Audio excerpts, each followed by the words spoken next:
Cześć wszystkim! Zanim przejdziemy do tematu odcinka, chciałabym Was tylko uprzedzić, żebyście oglądając uważali na swoje uszy, ponieważ dzisiaj będzie wybuch! Ciekawe, kto to będzie sprzątał. Dzisiaj będzie wybuchowo. Sprawdzimy, co można uzyskać nie za pomocą malowania pędzlem, a za pomocą eksplodowania różnych obiektów z farbą w środku. Będzie bombowo i sucho najwidoczniej. Pierwsza próba. Przykleiłam papier do biurka i naszykowałam sobie trochę farb w płynie. I przygotowałam też folię, do której będę nalewać farby i będę ją ściskać, żeby wybuchła. Do pomocy wzięłam jeszcze rurkę. Przyda się ona przy napełnianiu folii i przy ewentualnym rozdmuchaniu problemu, jeśli wiecie, o czym mówię. Za pomocą rurki napełniam folię i ściskam. No, nie jest najlepiej. Może za drugim podejściem wyjdzie coś ciekawszego. No nie. Folia to jest zdecydowanie zły wybór. To trzeba się teraz zastanowić, co najlepiej wybucha. No balony oczywiście, ale balonów nie mam. Za to mam, uwaga, lateksowe rękawiczki! Tak, to się może udać. Jest huk, jest efekt, to mi się podoba. Poza tym, że ręce będę miała teraz zabarwione, ale czego się nie robi dla sztuki. Niektórzy mogą się zastanawiać, czemu ja nie założyłam sobie tych lateksowych rękawiczek, skoro już je mam, no żeby nie brudzić rąk. Ale widzicie, problem polega na tym, że ja żyję chwilą, więc w momencie, kiedy nagrywałam te pierwsze wybuchy, to nie zastanowiłam się na tym, że moje ręce na tym ucierpią. A jak już były brudne, to stwierdziłam, że co mi to zrobi za różnicę. Żyjmy chwilą! Mleko już się rozlało, farba się już rozlała, moje ręce przeszły smerfną transformację, więc co mi tam szkodzi. W każdym razie dalsza część tego wybuchowego malowania poszła całkiem sprawnie i przyjemnie. I tutaj jest ważne, abym zaznaczyła, że starałam się czekać między jednym wybuchem a drugim, żeby te farby, te plamy nie zlewały się w taką jedną, wielką, brudną, taką mazię, można tak to powiedzieć. Tylko mówię, żeby sobie trochę podeschły, aby one się bardziej odznaczały jedna od drugiej. A im dłużej się bawiłam w ten sposób, tym bardziej się zastanawiałam, co z tego wyjdzie. I to jest bardzo ciekawa część twórczości, kiedy już coś tam stworzycie, patrzycie na to i myślicie sobie, że za kolendrę nic z tego ciekawego nie wyjdzie. Jest paskudne, jest bezsensowne i niczego się nie da z tego wyciągnąć. Ja takie miałam myśli właśnie patrząc na tą plątaninę plam. Ale w tym momencie, właśnie w tym momencie, kiedy stwierdzacie, że nie, jednak się nie poddam, będę kontynuować, to właśnie w tym momencie macie szansę na to, żeby coś osiągnąć, żeby coś fajnego, naprawdę fajnego z tego wyszło. Wystarczy chociaż taki jeden błysk pomysłu w głowie i chęć kontynuowania. Ja mogę to porównać do robienia słodkich wypieków, chociaż w gruncie rzeczy nie wiem czemu akurat takie porównanie, skoro ja ani nie lubię piec, ani za bardzo nie przepadam za słodkimi wypiekami.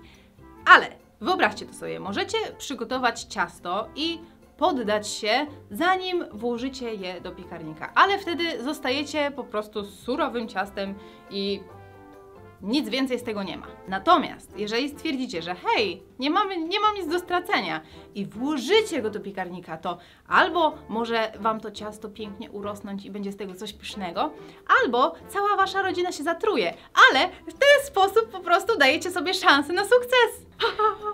Kiedy macie plamy z farby, to dobrze jest wykorzystać ich kształt, albo na przykład jeżeli mają dużą powierzchnię, to namalować coś w środku.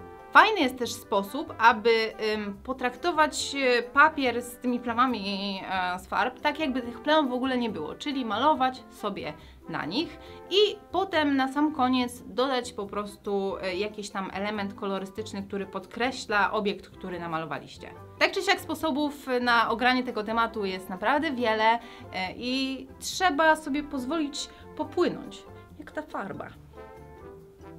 Ja tutaj właśnie narysowałam tą dziewczynę i domalowałam niektóre elementy kredkami, żeby skupić uwagę odbiorcy właśnie na tej stronie obrazu, czyli na tej prawej stronie. Dalej chciałam dodać jakiś ciekawy element w miejscu, gdzie jest ciemna plama, dlatego uznałam, że namaluję pszczoły.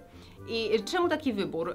Słuchajcie, ja już okropnie się znudziłam motylkami, kwiatuszkami, jakimiś serduszkami i tak dalej. I uznałam, że pszczoła to jest taki inny, świeży pomysł, a przy tym też mi się pszczoła bardzo kojarzy z wiosną, której już oczekuję, już bym chciała wiosnę mieć, więc może moja podświadomość mi coś podpowiada tutaj. Na koniec gdzieniegdzie dorysowałam wzorki i takie różne kształty wokół plam, żeby podkreślić ich krawędzie, też troszeczkę zwrócić uwagę na te miejsca, ale też po prostu uznałam, że zostawienie tych miejsc pustych by sprawiało wrażenie, jakby ten obraz był niedokończony. Ok, zobaczcie, jak się prezentuje obraz.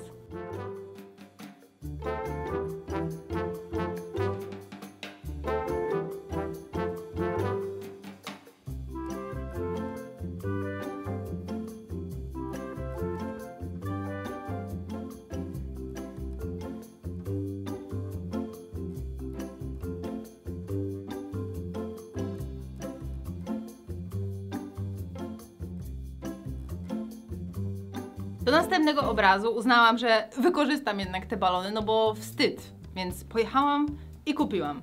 Wiedziałam tylko, że duże nie będą się do tego nadawać, no i zaczęłam szukać, jakie są właściwie takie najmniejsze możliwe rozmiary balonów. Wygooglowałam to i w momencie, kiedy wpisywałam do wyszukiwarki rozmiary balonów, to zaczęłam się trochę martwić tym, co mi wyskoczy. Jednak na całe szczęście szybko udało mi się znaleźć to, czego szukałam i zakupiłam i jest dobrze. I tym razem już założyłam rękawiczki, więc byłam już mądrzejsza, a przynajmniej tak mi się wydawało. Bo właśnie w tym momencie zaczęła się droga prowadząca prosto do dramatu. Zaczęło się niewinnie od ubrudzenia biurka, na co ja byłam jak najbardziej przygotowana. Ale potem farba zaczęła się robić coraz sprytniejsza. Zaczęła się przedostawać na biurko Maćka, wobec czego zareagowaliśmy tworząc mur z tektury. Jednak chwilę później farba nauczyła się już przeskakiwać ten mur. Znalazła się nawet na włosach mojego męża i kiedy byłam zajęta odpieraniem tego ataku, to wtedy niepostrzeżenie wywróciła się buteleczka z farbą i ta złowroga ciecz zajęła część mojego biurka. Telefon, który na całe szczęście dzięki mojej szybkiej reakcji udało się uratować, udało się pozbyć tej złowrogiej cieczy. Natomiast niestety w tym czasie ucierpiał dywan i jemu już nie byliśmy w stanie pomóc, już nic nie dało się zrobić. Moglibyście pomyśleć, że skoro używam farby akwarelowej, to jak najbardziej można to po prostu zmyć wodą, ale ponieważ ja używałam już rozcieńczonej farby, to ona znaczy to jest farba w płynie, to ona ma tak skondensowany barwnik, że no nie domyjesz tego tak łatwo, niestety. Wojna na tym się nie skończyła i już przy następnej próbie zostałam dalmatyńczykiem. Nie poddałam się jednak. Wiedziałam już, że używanie igły do detonacji balonów przynosi owszem niesamowity efekt, ale również wiele moich sprzymierzeńców na tym ucierpiało, to postanowiłam wziąć sprawę w swoje ręce, dosłownie, i dusić te balony, dopóki nie wycisnęłam z nich ostatnich soków. I jakkolwiek by to nie brzmiało, efekty były zarówno bezpieczne, jak i zadowalające. Na tym poziomie wiedziałam jednak, że nie będę w stanie stoczyć kolejnej bitwy, dlatego musiałam włożyć wszystkie siły w ten obraz, ponieważ wiedziałam, że następny może nigdy nie nadejść. Dalej jednak było tylko gorzej i gorzej, ponieważ nawet sufit oberwał. Ja liczę na to, że Maciek nigdy tego nie zauważy. Ja się czuję troszeczkę jak taka nastolatka, która coś przeskrobała i się ukrywa przed rodzicami.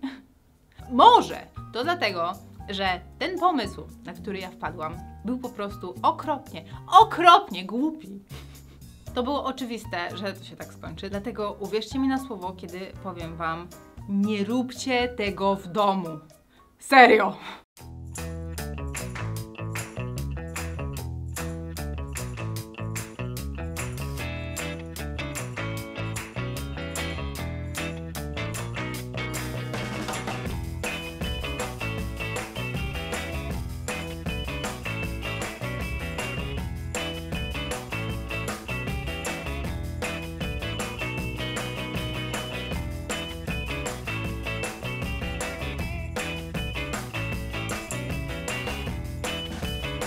Dajcie znać, jak podobały Wam się prace z tego odcinka.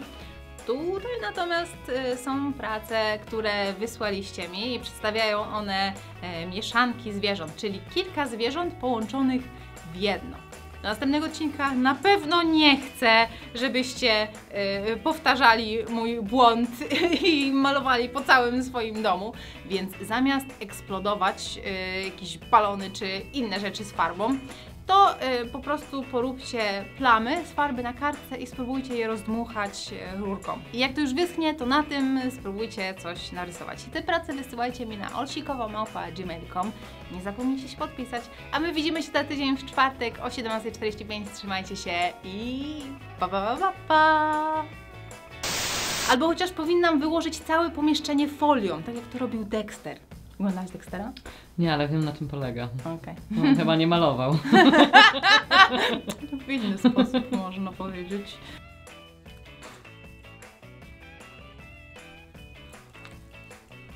Padło mi za dekolt. Dobra, Jestem stałe piękna.